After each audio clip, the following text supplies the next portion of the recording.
Hey guys, welcome back. So now we're getting back into God of War Fallen God, but for this one we're just going to go ahead and talk about issues 2 through 4 because most of the progression throughout this series, if that's what you want to call it, it's stretched out across these 4 issues, almost as if Chris Robertson just wasn't allowed to give away a number of details while putting this story together. But even still, I didn't want to leave you guys hanging. I still wanted to cover it and kind of share my thoughts along the way. So with that said, let's get into it. But first, if you're new to the channel, be sure to subscribe to catch us spills every week. And don't forget to hit that bell up top so we can squad up in the comments for the first hour.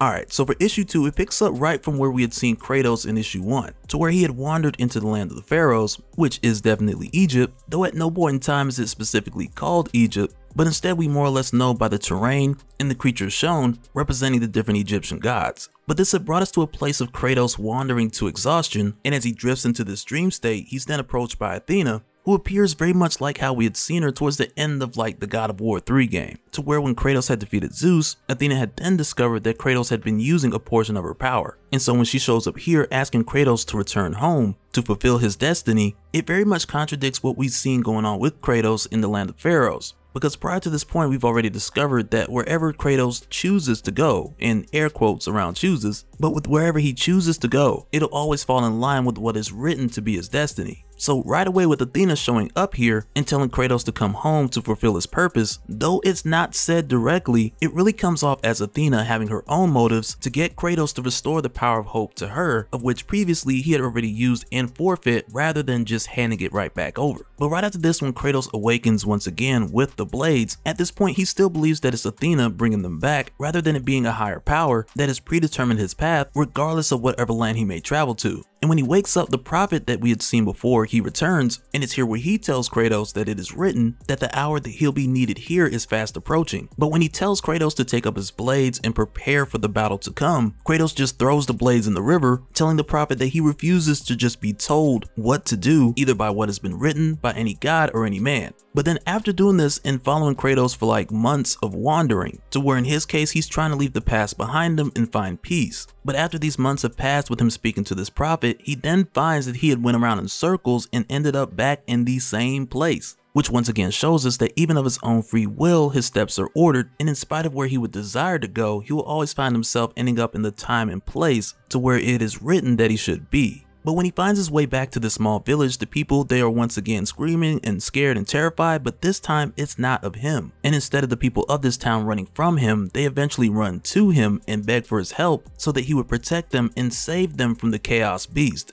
And so like from here, when we see the Chaos Beast, which is like this huge crocodile, who within this series is only referred to as the Chaos Beast, but with it emerging from this unnamed river, it almost appears as if it's supposed to be Sobek, the god of the Nile. Which I'll talk about a bit more in a little bit, because before Kratos had arrived here and the Chaos Beast had showed up, the people of this village had prayed to the gods for salvation, and when Kratos had arrived here now, they're telling him like he's just on time. But with Kratos responding and telling the people like, you pray to the gods to save you from monsters, but the gods are monsters, and monsters do not answer prayers. And when he says this and the prophet we had seen before comes back shortly after, he then mentions to Kratos that he's possibly the answer to these prayers, which again just really refers back to Kratos following the path as it is written, which for this specific time in the course of this series, it's brought him to the land of Pharaohs to slay specific beasts who, unbeknownst to Kratos, may actually be gods. And my reason for thinking this while going through this series is because it almost feels like the obscurity that we're given, with Kratos not knowing specifically where he is, or him not being given the name of any of these gods within the land of Pharaohs.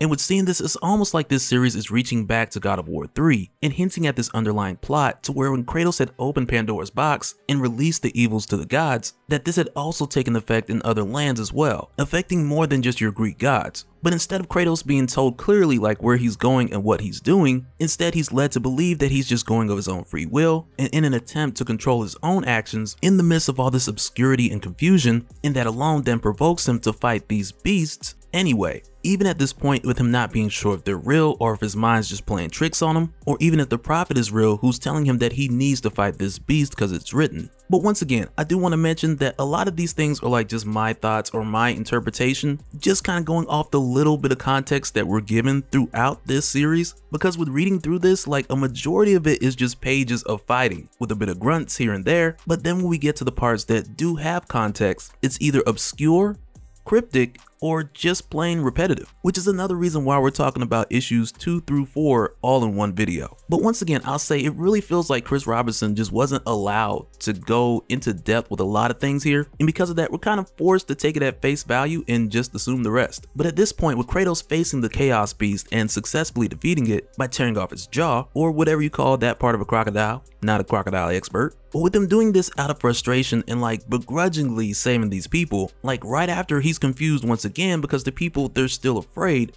even though he's destroyed the beast like they asked. But then it's here where the prophet appears to him again, and with this prophet appearing and disappearing so quickly, Kratos again isn't really sure if like he's real or not. And when he shows up here, he tells Kratos like that really doesn't matter, and really all that matters is that he hears the prophet's words and he does what needs to be done. And as soon as the prophet says this, then a huge hippo comes out the water, which for the most part looks like a hippopotamus. But with what's being implied, this is possibly the goddess Tawret, who has also been said to live in or along the Nile River. So once again, a lot of these hints, they kind of lined up, but overall it's very obscure and very cryptic. But then again, with Kratos begrudgingly facing this beast, and at this point he only does it because the creature won't let him walk away or leave him alone. But then when he attacks this second beast head on, nothing happens. But when it hits him back, he's then knocked out cold, and this is what then takes us from the fight into another dream sequence kind of thing. And when this happens, it's very much like earlier when we saw him visited by Athena, to where he was taken to this dream space kind of purgatory type of thing. But when he arrives here back in this same space, he's then met by Athena, but also the presence of other gods, of whom we're only told that they're also from the land of Pharaohs. And so when Kratos awakens here, so to speak, before Athena and what appears to be Ibis, the Egyptian god of like the moon and wisdom and writing, and with seeing him here, like my first thought was like, okay, we're gonna get the story of the whole it is written thing. Like we're gonna find out that Ibis, he wrote it, like it was written. But nope, we don't get that. But instead, Kratos is just told again to fulfill what is written,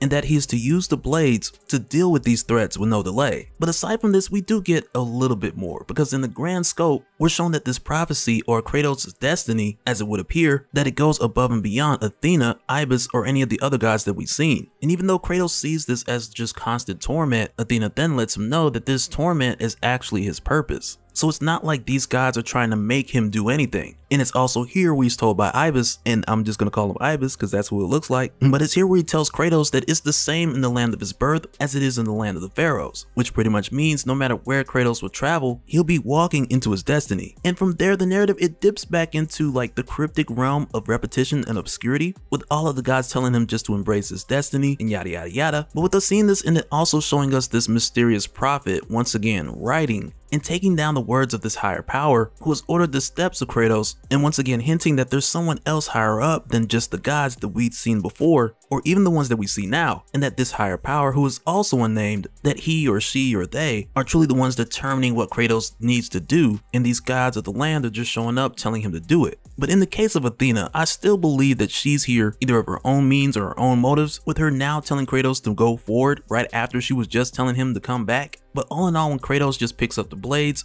and he leaves from this purgatory-like place and he goes back after the hippo, and all it really amounts to is really like this stretched out telling of Kratos accepting his past and owning every part of it, to where from there he has to move forward in his purpose, because if he doesn't, one way or the other, the path that he chooses is just going to trace him back to where he's called to be, which in a way gives us an explainer to why, even though he may not use the blades at times in the future, he'll always keep them close by, because practically he knows they'll always come back. But with the way that this whole thing wraps up and him killing the beast, like mind you, this was 4 issues, and with it concluding this way, I just feel like so much more could have been done with this series, because there was a lot of hype about this filling in the gap between God of War 3 and 2018 God of War. But instead, this entire series, it really just felt like page 1, because we didn't get anything about Freya, nothing at all about Norse mythology, which then also obviously means no sign of Atreus, but instead we just see Kratos travel to the land of Egypt, or the land of Pharaohs, to where he was just surrounded in the obscurity, and we got a lot of that obscurity too, because Kratos didn't know what was going on, we didn't know what was going on, and we all were just lost the whole time. And with how this ends, the prophet just comes back and tells him that his work here in the land of Pharaohs is done, and that's pretty much it. So I just wanted to come back, finish this up, didn't want to leave you guys hanging, but more than anything, I wanted to hear your guys' thoughts in the comments, so please, sound off. And so now real quick, I want to give a special shout out to all the patrons. Thank you guys for all your support. And for anyone who's new here, who wants more information on how to support the channel, I got a link below, so you can go to patreon.com/dopespill.